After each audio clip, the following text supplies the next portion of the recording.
जय माता दी दोस्तों, कैसे हैं आप। और हम देवरानी जेठानी स्वागत करते हैं आप सबका अपने यूट्यूब चैनल पे।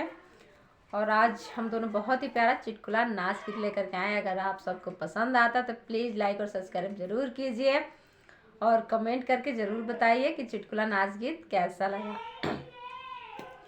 कोठा पर से गिरल मसुगन वसुगन मुरझाइल सखी। अरे कोठा पर से गिरल वसुगन वसुगन मुरझाइल सखी।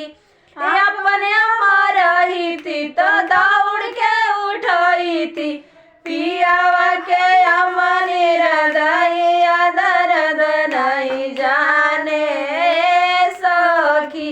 अरे पियावा के अमन हृदय दर्द नहीं जाने सखी।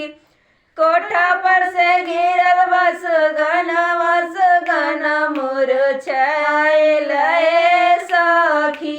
अपन चाची रही थी तो दौड़ के उठाई थी, पियावा के चाची हृदय दर्द नहीं जाने सखी। अरे पियावा के चाची हृदय दर्द नहीं जाने सखी।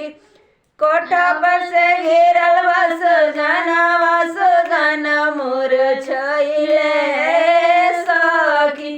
अरे अपन भाभी रही थी तो झाड़ी के उठाई थी, पियावा के भाभी हृदय दर्द नहीं जाने सखी। अरे पियावा के भाभी हृदय दर्द नहीं जाने सखी।